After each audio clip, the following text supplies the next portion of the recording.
Shalom pemirsa yang berbahagia dimanapun Anda berada saat ini. Kembali bersama kami dalam Gereja Masih Advent Hari ke-7 Rumah Sakit Advent Bandung. Saat ini kita akan bersama-sama mempelajari pelajaran Sekolah Sabat. Saya Marisa Tampu Bolon bersama dengan dua narasumber kita, Pendeta Muda Maropa Pasitorus dan juga Pendeta David Panjaitan. Shalom Pak Pendeta. Shalom, Marisa. Dan kita berharap kita semua dalam keadaan sehat dan Tuhan Yesus memberkati selalu. Saudaraku yang terkasih, sebelum kita mempelajari pelajaran kita akan awali dengan doa. Kita undang Pendeta Pasitorus untuk melayangkan doa. Tuhan di surga, pada saat ini kami duduk bersama, berdiskusi, mempelajari firman-Mu. Mohon kiranya Engkau akan memimpin hati, pikiran kami, akan ilham yang Tuhan berikan, juga kepada pemirsa yang menyaksikan, agar pelajaran ini lebih jelas kami mengerti, dan dapat kami lakukan dalam hidup kami, sehingga kami selalu hidup sesuai dengan kehendak-Mu. Dalam nama Yesus kami berdoa. Amin. Amin. Baik, saudaraku yang terkasih dalam Tuhan, pelajaran kita telah memasuki pelajaran ke-11, di mana pelajaran kita saat ini bercerita tentang Ruth dan Esther. Ayat hafalannya terdapat di dalam Esther 5 ayat 2. Ketika raja melihat Esther, sang ratu, berdiri di pelataran, berkenanlah raja kepadanya, sehingga raja mengulurkan tongkat emas yang di tangannya ke arah Esther. Lalu mendekatlah Esther dan menyentuh ujung tongkat itu.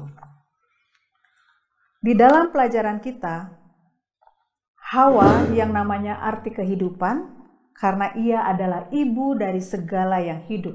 Dan Hawa adalah yang meneruskan benih mesianis yang membawa kepada kelahiran Yesus Kristus. Alkitab penuh dengan wanita yang memainkan peranan penting. Saat ini kita akan pelajari tentang Esther dan Ruth. Walaupun keduanya memiliki waktu dan latar belakang yang berbeda, namun mereka memiliki karakter yang banyak ditunjuk untuk membantu menyelamatkan kehidupan pada saat itu. Dan Tuhan pun memberikan satu ulasan bagaimana tentang Esther dan Ruth pada saat itu untuk menyelamatkan bangsa Israel. Kita akan langsung kepada pelajaran kita. Pendeta Muda Maropapa akan menjelaskan tentang pembukaan pelajaran kita. Silakan Pak Pendeta. Baik, pelajaran kita yang 11 ini menarik ya. Jadi mengangkat cerita, tema di Alkitab, ya, dua wanita, Ruth dan Esther. Nah, dalam kedua buku ini, kalau kita perhatikan baik-baik, ini sedang mengkisahkan kehidupan dua wanita yang nasibnya hampir sama. Ya, mereka mendapati kesusahan dan mereka hidup dalam kesusahan, tetapi kesusahan itu bisa dilewati oleh karena ada orang yang datang di sana. Jadi ada tokoh nanti akan disoroti yang menggambarkan ataupun sebagai simbol akan kasih Allah kepada umatnya. Nah, dua wanita ini menjadi cerita yang menarik, memperagakan tentang kasih Kristus kepada umatnya. Jangan lupa di dalam Alkitab, gereja atau umat Allah itu selalu dilambangkan dengan wanita.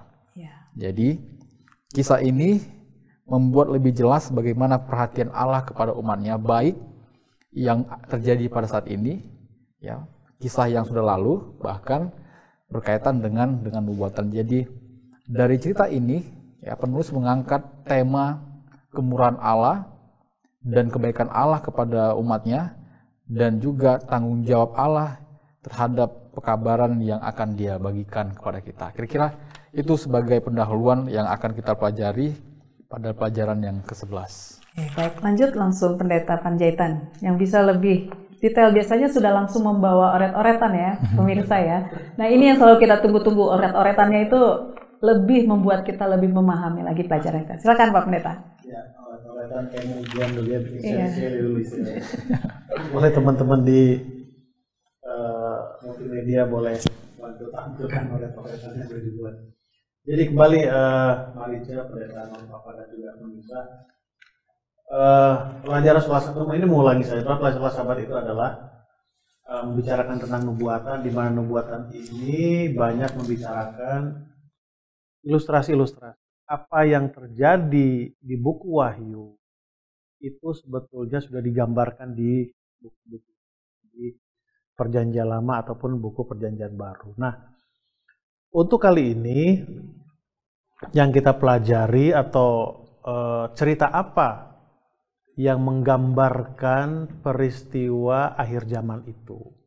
Minggu lalu kan beda tuh ceritanya, ya. Dari buku yang lain, cerita yang lain. Sekarang dari cerita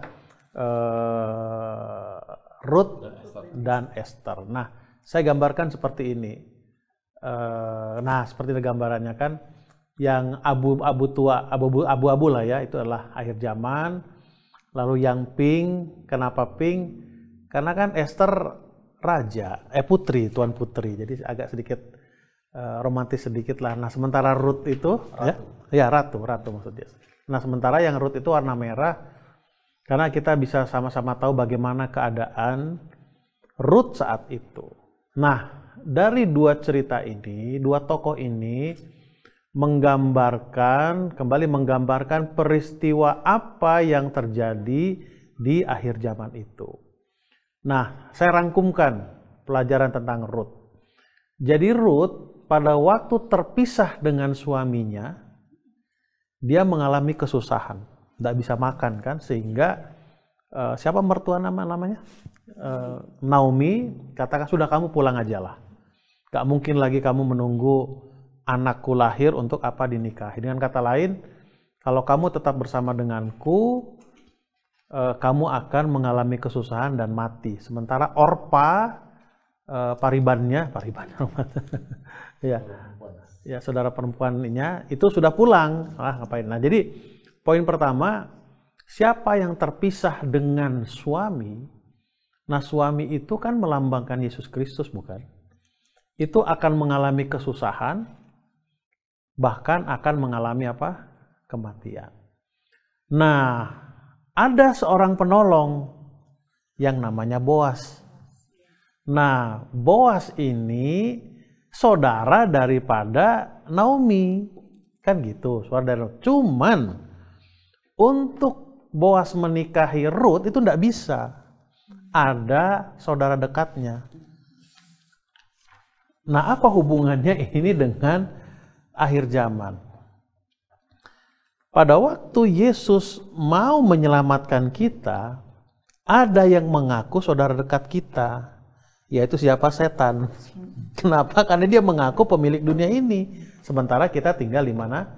Di dunia ini. Nah, lalu yang di bawahnya itu adalah pada waktu Boas akan melamar Ruth, kan Boas pergi kan menemui saudara-saudaranya kan.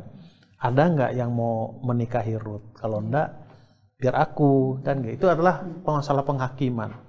Artinya, oleh karena perbuatan Boas, maka Ruth itu dilayakkan untuk menjadi pasangan. Lalu yang berikutnya, pelajaran sahabat kita menceritakan bahwa Boas itu diartikan sebagai seorang penyelamat. Jadi kalau kita hubungkan dengan akhir zaman, kalau kita terpisah dengan Yesus sekarang, kita akan susah dan akan mengalami apa? Kematian. Nah, Yesus akan menolong kita, meminang kita. Nah, sekarang masalahnya apakah ada penghalang? Biasa kalau di keluarga kan yang penghalang itu abang, adik nggak setuju kan? Jangan itulah.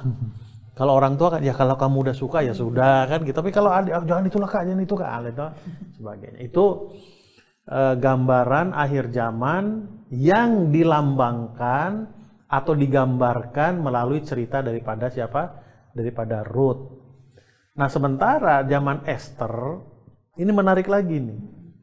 Haman itu menggambarkan seperti Lucifer sebelum ya seperti Lucifer lah dalam Yehezkiel pasal 25 kayak itu, atau pasal saya lupa tepat 14 ya, oke sorry 14.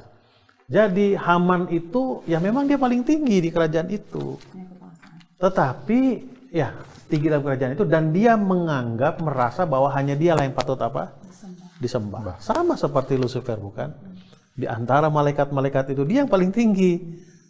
Nah, yang harus disembah itu adalah siapa? Mordekai. Ya, lalu cerita itu kita sama-sama tahu bahwa Haman berusaha mengatur strategi dan rencana untuk bumi hanguskan, genosida kali ya, untuk bagaimana menghukum orang-orang Israel yang setia kepada siapa? Mordekai ini. Nah, Esther yang mewakili bangsa Israel yang setia itu,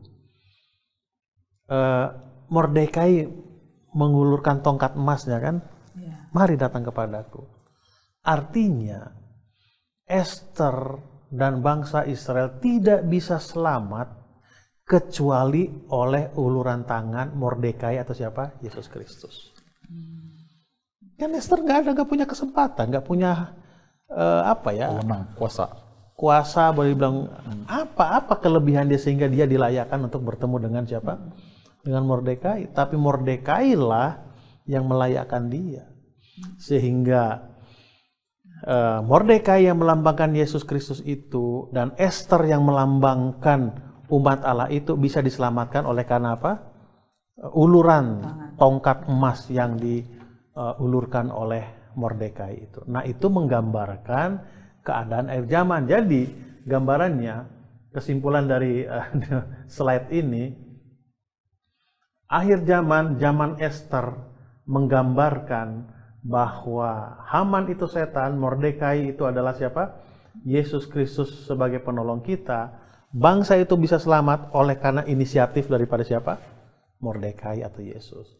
Nah, di akhir zaman diceritakan dalam buku Rut atau pengalaman Rut yang terpisah dari Yesus Kristus. Suami itu melambangkan Yesus Kristus, hidupnya akan susah, lalu akan mengalami apa? Kematian. Sementara Boas yang melambangkan Kristus berusaha untuk meminang kita, tapi ada penghalang, yaitu apa? Keluarga dekat. Dan Yesus membayar lunas. Kan dituntut oleh keluarga dekatnya kan? Iya. Bayar dong. Tapi Yesus bayar apa? Boas bayar lunas, sehingga Rut bisa hidup bahagia. Oke, terima kasih Pendeta. Ini menarik sesuai dengan kesusahan-kesusahan yang dialami pada zamannya ya, pada zaman Rut dan Esther untuk mendapatkan keselamatan itu.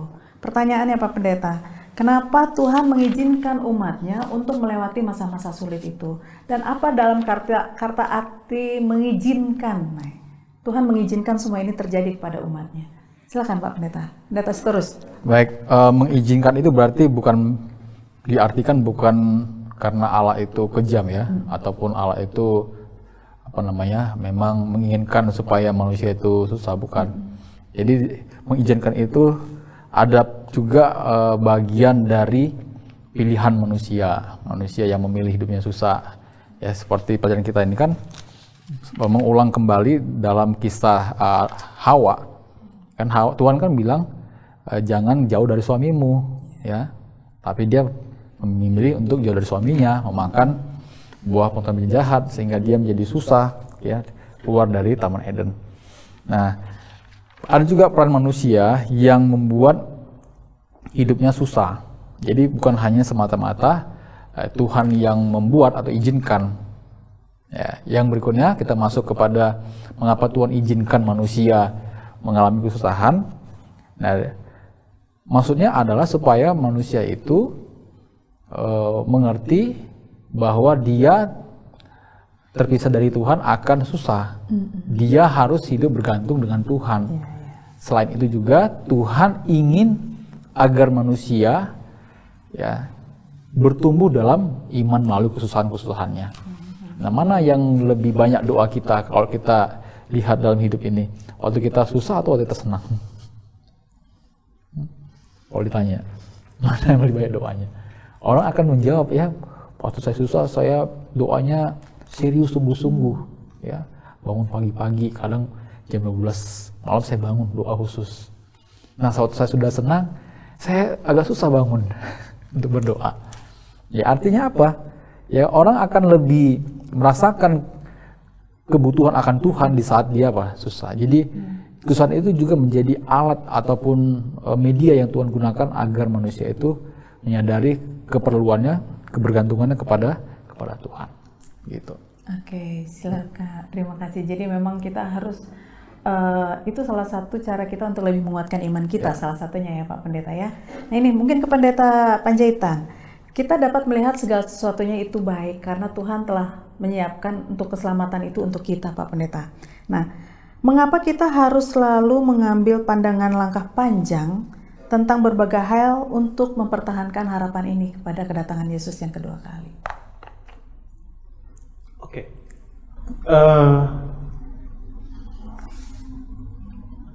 Bukan menghakimi ya. Ya. Tapi ini pengamatan pribadi saja. Ya. Kalau tidak cocok ya dimaafkanlah. Biasanya anak-anak yang sukses itu adalah anak-anak yang tumbuh besar dari kalangan yang pas-pasan. Anak-anak yang dari anak pas-pasan ini, keluarga yang pas-pasan, itu rata-rata gigih. Apa kira-kira omongan orang tua sama mereka? Kalau kamu belajar bagus, belajar baik-baik, nanti kamu akan menikmatinya. Ya, saya tidak tahu apa yang dikatakan oleh orang yang berkecukupan, bahkan lebih kepada anaknya, saya kurang tahu. Tapi saya punya pengamatan pada umumnya. Untuk apa aku capek-capek? Toh aku sudah ada uang sekarang. Kan begitu.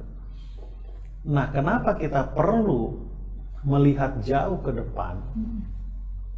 Supaya kita bertahan melalui semua kesusahan ini, tentu kita harus mempunyai pengharapan bahwa masa depan itu lebih baik daripada masa sekarang. Kan begitu. Kita bisa bertahan oleh karena pengharapan. Kalau bukan karena pengharapan, kita tidak akan pernah bisa bertahan. Udahlah, hopeless itu aduh sudah. Iya, udah tidak ada harapan. Nggak ada lagi. Nah, konteks rumah sakit. Kalau saya bertemu dengan pasien yang akan dioperasi, sekarang saya selalu katakan kepada mereka seperti ini. Keberhasilan sebuah proses operasi itu bukan hanya ditentukan oleh dokternya, tapi ditentukan juga oleh semangat si pasien itu, mau sembuh atau enggak. Ya kan begitu. Nah, kalau pasien sudah nggak punya harapan, udahlah, ngapain lah. Kan begitu kan. Nah, jadi kembali pertanyaan Marica tadi, kenapa kita harus melihat lebih jauh ke depan? Karena kita bisa bertahan oleh karena pengharapan oleh karena apa? Oleh karena masa depan akan lebih apa? Lebih baik. Kalau orang tua dulu anaknya jatuh, apa dibilang? Gak apa-apa, biar cepat dewasa.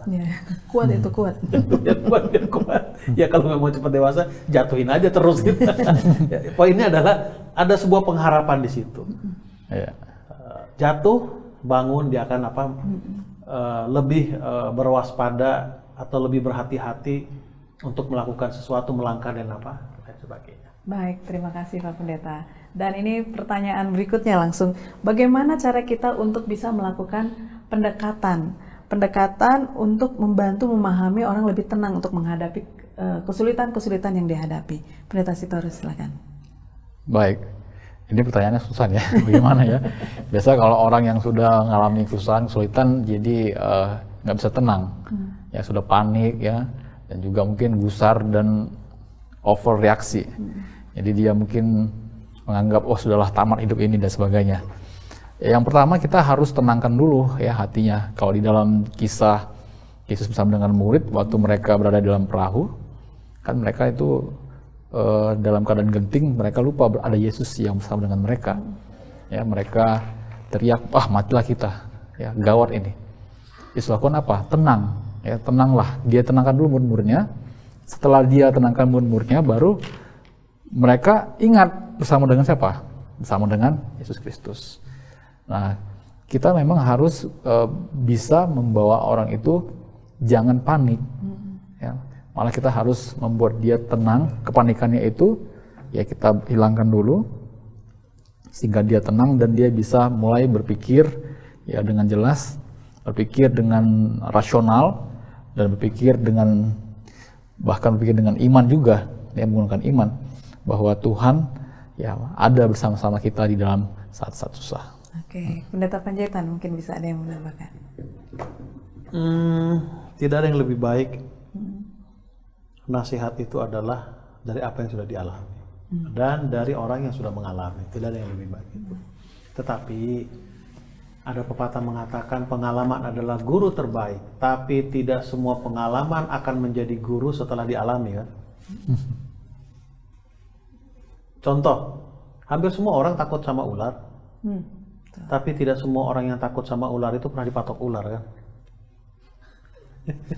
Jadi ya memang pengalaman adalah guru yang terbaik, tapi tidak semua pengalaman yang menjadi guru pernah kita alami.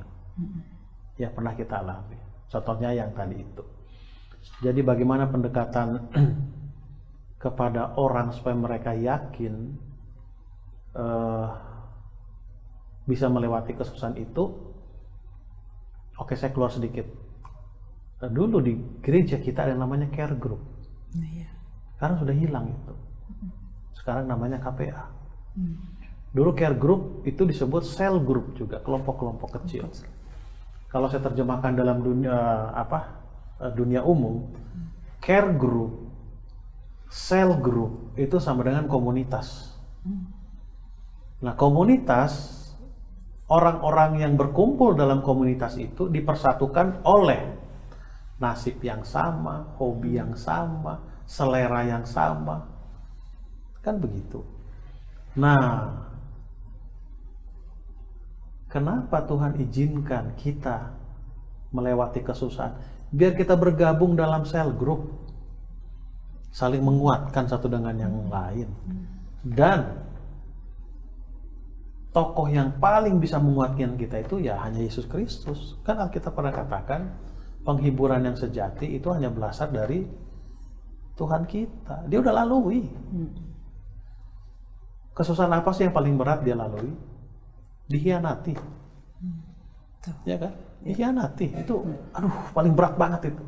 Bahkan kemenangan ke buku Kerinduan Segala Zaman jilid 2 mengatakan kematian Yesus yang membuat dia cepat mati itu bukan karena memang dia harus mati. Tapi karena apa? Dia tidak tahan melihat dihianati oleh oleh murid-muridnya itu. Itu kenapa kita harus melalui masa kesusahan dan pendekatan apa yang boleh kita lakukan supaya orang-orang juga mengalami mengalami kekuatan. Contoh yang lain adalah seperti yang selalu saya ambil ilustrasi, kaum ibu, kaum wanita akan menceritakan kepada orang lain merek bedak yang dia pakai yang hasilnya glowing mukanya. Pengalaman ya Pak. Pengalaman. Itu contoh.